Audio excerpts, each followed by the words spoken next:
Hey, what's up, fam? Thank y'all for tuning in. Once again, as always, be sure to like, share, comment, and subscribe. And when you do subscribe, hit the notification bell so every time I drop a video, you will be the first to know about it. Woo, man. Kanye West. It's a lot to decipher here today. I was going to do one story, which I'm still going to do, but now I got to add a little to the pot. First off, Kanye and his comments about George Floyd and his death. As you know, George Floyd's family is suing Kanye West for $250 million for whatever he said about George Floyd, about how he died, how he didn't die with a knee in his neck. He died of fentanyl poison or overdose or whatever. Because fentanyl, it shows that it can cause like respiratory distress. Okay, Kanye, we know this. Let me see.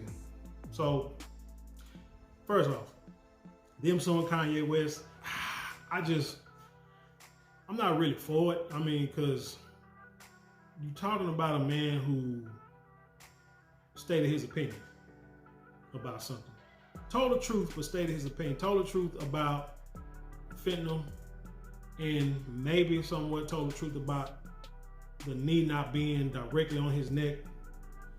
But he stated his opinion about something, so now you're going to try to sue him for $250 million, but you settled with the city for $28 million, in which we all know the taxpayers are going to end up paying that money anyway.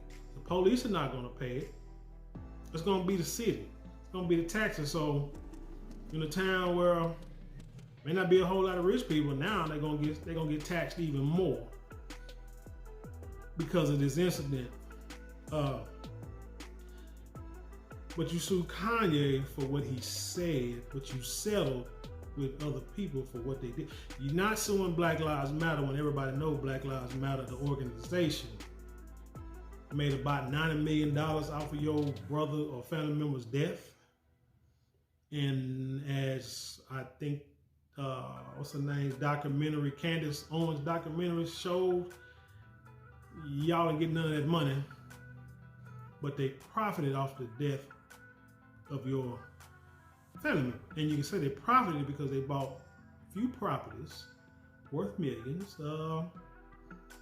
had a couple of parties, done some stuff, other things, but you didn't go after them. You going after a brother who, just like I say, stated his opinion on his perceived facts.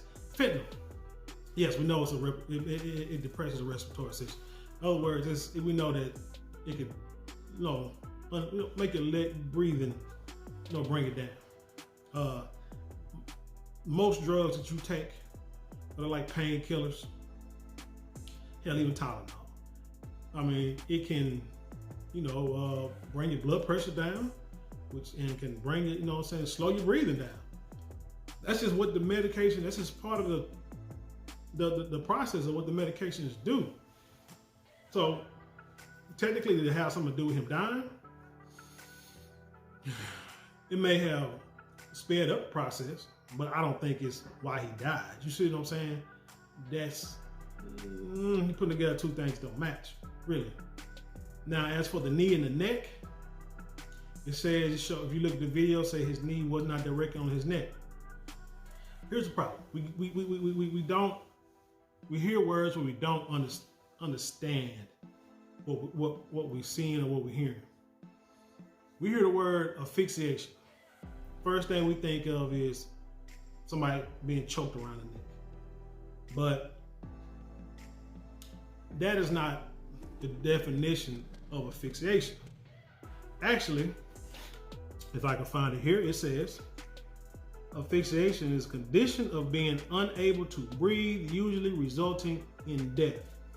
An example would be asphyxiation from smoke inhalation. So, like I said, there is no physical assault involved with smoke inhalation. So I say that to say this. Here's something you can do.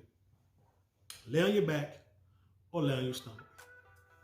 and try to breathe without your chest or your back or just your ribs, period, not moving. Try to breathe, and without using your and your belly, not going up, and your belly not moving too. Try to do that. Try to take deep breaths without that moving, and see how that works out for you. Matter of fact, I think it was sometime either earlier this year or last year. There was a case out here in Texas, I believe somewhere in the Dallas area, where a lady who they say she was mentally ill killed her mother because by sitting on her mother's chest. She sat on her mother's chest trying to pray out, exorcise demons out of her mom. She swore, Satan was in her mom or something like that. But she sat on her chest long enough to where her mother stopped breathing. She didn't choke her. The mother died of asphyxiation. So what I'm saying is, yes, Kanye, the guy's knee may not have been directly on his neck, but he was sitting on his back. You see what I'm saying? The knee was there to make sure that his head didn't move or whatever, but he had his full 200 and something pounds sitting on the man's back. So his ribs could not move, he could not breathe. So if he had even a little bit of fentanyl, it don't take much. It's just makes the problem even worse. So that's what I feel, Kanye, you listening to, listening to old girl, watch a little Candace Owens video, her documentary, which like I said, I plan on watching. And you listening to her speaking, you taking stuff, you not really understanding. Another thing about Kanye West is a guy is a known bipolar person. You want to sue a guy who he knows bipolar. If you watch the interview with the Drink Champs, again, I don't know why he went on. To me, you get a lot of views, but those guys ain't geniuses. They're not newscasters. Don't look like they probably don't study much. Probably don't know nothing about medicine. They just asking silly questions. And then even if they were, I can't take the reason why I've never watched Drink Champs. I may have watched Master P talk in clips because I know Master P doesn't drink. I don't think. Yeah, I don't think he drinks. So he's gonna be sober when he talks. But I just can't take anyone serious talking that's full of alcohol and weed smoke. Just can't watch it. Because I know you cannot have an intelligent conversation, and a lot of times it ends up with people getting upset, saying crazy stuff, and maybe even start fighting, get mad at each other because you're intoxicated or you're inebriated. So I can't watch them like that. But for Kanye to go on there and try to plead his case or try to sound like, he's got some kind of intelligent bone in his body, that's the wrong place to do it. The very wrong place to do it. And that's why I wasn't gonna watch it. And it's 3 hours something long. I couldn't be that entertained. But again, you're talking about somebody that's bipolar, who you let people who got mental illness, like serious mental illness, talk. At first, it sounds like they got some sense, but as time go on, you can hear the babbling. People say, "Oh, he's just sitting up, he talking, but then he's babbling. But sometimes he say something good, but then he says something good in between the babble, within the babble and stuff." Well, the babbling is coming because his mind is not functioning right. He already said that, they gave him medicine that he felt was killing him. He swole up, got fat, had to get off of it. So, and I'm not one to really advocate medicine and stuff like that, especially synthetic drugs, because there's always side effects to them. If you can find another way to treat stuff, something more natural, I'm all for it. But you gotta take that stuff into consideration, man. This dude do have good points at times, but like I said, you let them keep talking and talking. I learned they're going to doing clinical rotations at psych hospitals when people want to have court cases or hearings, so they can get up out the hospital sooner than what they're supposed to. And the lady who was there, one of the lawyers there, said, "Look, this is how we do. Let them come here. They talk. Now in the beginning, when they start talking, they're gonna sound like they got a lot of sense. But what we do is we just let them keep talking. And as they keep talking, you'll start to figure it out. You'll start to see that their mind is just they're gonna start, just throwing words that they're saying something that don't make sense. And then that's how we make them to where they have to stay their time. Because just prove the point. And that's what I see with Kanye, like the clips they show when he was talking at the Breakfast Club, not the Breakfast Club, but the Drink Champs. You can tell that as he was talking, sound like made sense at first, and then it just started going here, started going there. And this is the guy you want to sue. This is the guy you want to sue. Anyway, that was my first video. Now something comes out today saying that Kanye apologized? Well, let's see. This is from complex.com. It says Kanye refuses to apologize for anti-Semitism, then apologizes to those who, quote, had nothing to do with his, quote, trauma. What the hell does that mean? The artist formerly known as Kanye West sat down for an interview with Piers Morgan and said he doesn't regret his recent string of anti-Semitic remarks. In previews from his chat with the British broadcaster, Ye was asked if he was sorry that he said he planned to go DEFCON 3 on Jewish people. He said, no, absolutely not. He replied with a smile, to which Morgan suggested he should be. That is as racist as anything you say you've been through and any pain you experience. It's the same thing, said Morgan, to which Ye responded, yeah, obviously. That's why I said it, Morgan asked. So you said it knowing it was racist? Yes, said Ye. I fought fire with fire. I'm not here to get hoes down. It's a different type of freedom fighter. Does that make sense at all? Anyway, he then proceeded to apologize to the people that I've hurt and the confusion he caused with his remarks. Hurt people, and I was hurt, Ye said. In the second clip from the interview, he reiterated his desire to apologize to those he hurt. I really want to give you guys a big hug, he said. I want to word it in not like a political way, but a presidential way, which means what I knew a president to be when I was growing up. I think I really hear that. The reading it sounds kind of thrown off. The clip comes from the latest installment of Morgan's show, Piers Morgan Uncensored.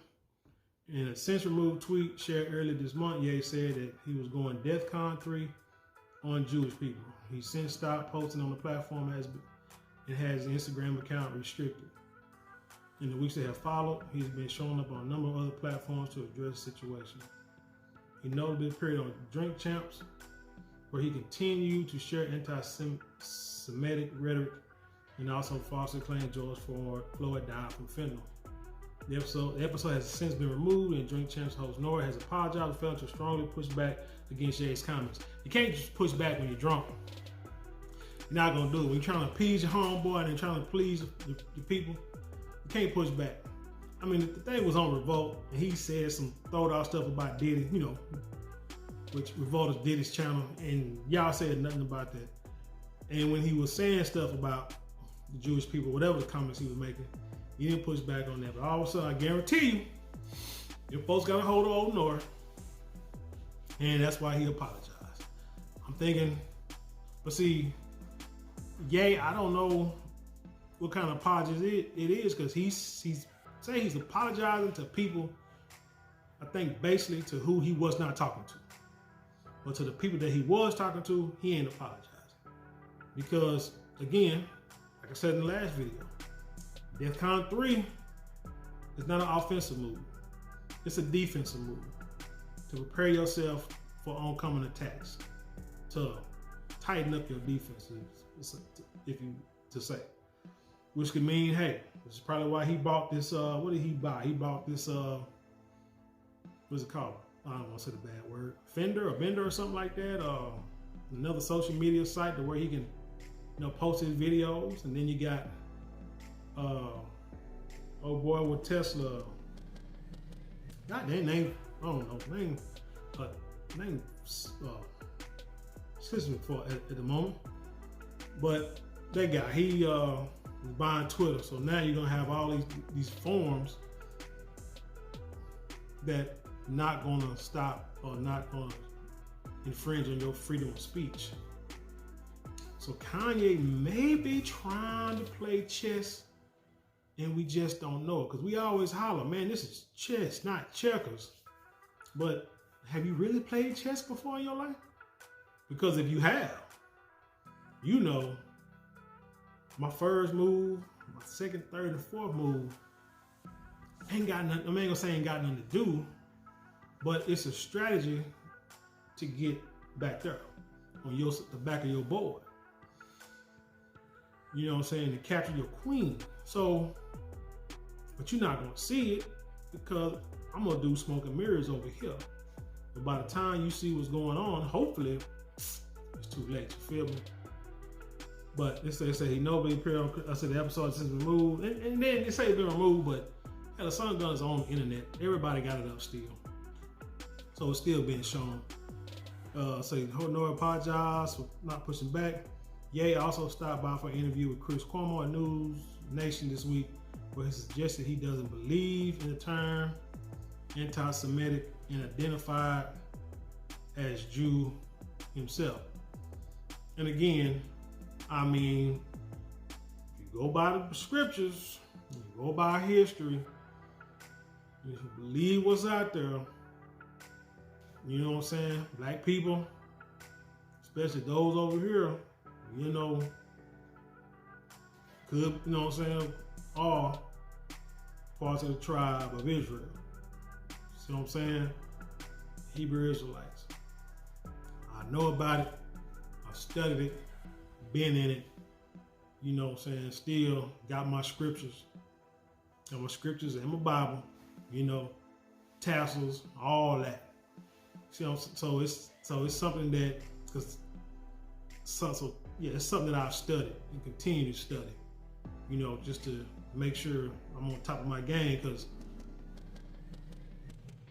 whenever somebody come at you and want to argue with you, and want to debate, you better come with the facts to be able to debate back. Shoot, I've been, like I said, cussed out in the name of Jesus just because I've asked folks to just look at what I saw and tell me what you think.